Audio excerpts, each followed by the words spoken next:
తమ సంస్థలో పనిచేసే ఉద్యోగినుడితో ఎలన్ మస్క్ కు లైంగికంగా సంబంధం ఉందా అంటే అవును అనే సమాధానం వినిపిస్తోంది. ఆయన లైంగికంగా వేధించాడా అంటే అవును అనే సమాధానం వినిపిస్తోంది. అంతేకాదు అతనికి డ్రగ్స్ తీసుకునే అలవాటు కూడా ఉందట.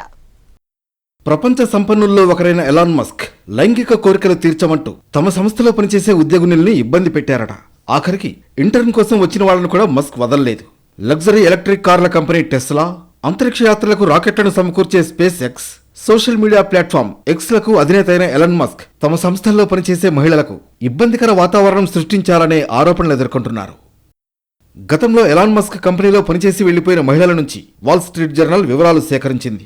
మస్క్ కు డ్రగ్స్ తీసుకునే అలవాటు ఉందని, అప్పుడప్పుడు బోర్డు సభ్యులతో కలిసి డ్రగ్స్ తీసుకునేవారంటూ తన కథనంలో తెలిపింది వాల్ స్ట్రీట్ జర్నల్. తన పిల్లలకు తల్లి కావాలని ఓ ఉద్యోగిని మస్క్ కోరినట్లు తెలుస్తోంది. అలాగే 2016లో ప్రైవేట్ ఫ్లైట్లో ఎలాన్ మస్క్ ప్రయాణిస్తున్న సమయంలో ఫ్లైట్ అటెండెంట్తో అనుచితంగా ప్రవర్తించారట మస్క్. అంతేకాదు తనతో శృంగారంలో పాల్గొంటే గుర్రాన్ని బహుమతిగా ఇస్తానని ఆమెకు మస్క్ ఆఫర్ ఇచ్చారట.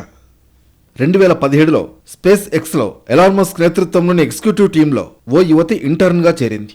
ఆమెపై ఎలాన్ మస్క్ కన్ను పడింది. తరచుగా అర్ధరాత్రులు ఆమెకు మెసేజ్లు పంపేవాడు మస్క్. తన బంగ్లాకు రావాలని అనేక సార్లు బలవంత పెట్టాడు.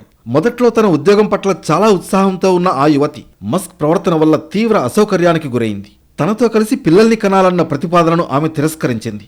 దీంతో స్పేస్ ఎక్స్లో ఆమె ఎదుగుదల కష్టమైపోయింది. తర్వాత ఆమెను మరో పొజిషన్కు మార్చేశారంటూ వాల్ స్ట్రీట్ జర్నల్ కథనంలో తెలిపింది. లైంగిక వేధింపులు, వివాహేతర సంబంధం ఆరోపణలు మస్క్కు కొత్తేమీ కాదు. గూగుల్ సహ వ్యవస్థాపకుడు సెర్గీ బ్రిన్ భార్య నికోల్ షానన్తో మస్క్ వివాహేతర సంబంధం కొనసాగించారంటూ ఇటీవల న్యూయార్క్ టైమ్స్లో కథనం వచ్చింది. సెర్గీ దంపతులు విడిపోవడానికి కూడా అదే కారణమంటూ తెలిపింది. అయితే మస్క్ పై వస్తున్న ఆరోపణలను space ex president and chief operating officer Gwyn ఖండించారు. మస్క్ పై వచ్చిన కథనాలు పచ్చి అబద్ధాలన్నారు. తనకు పరిచయం ఉన్న వాళ్లలో మస్క్ ఎంతో మంచి వ్యక్తి అన్నారు. మొత్తానికి ఎలన్ మస్క్ అసలు స్వరూపం బట్టబయలైంది. తన లైంగిక వాంఛల్ని తీర్చుకోవడానికి వర్క్ ప్లేస్ ఎథిక్స్ ని పక్కన పెట్టారని స్పష్టమవుతోంది.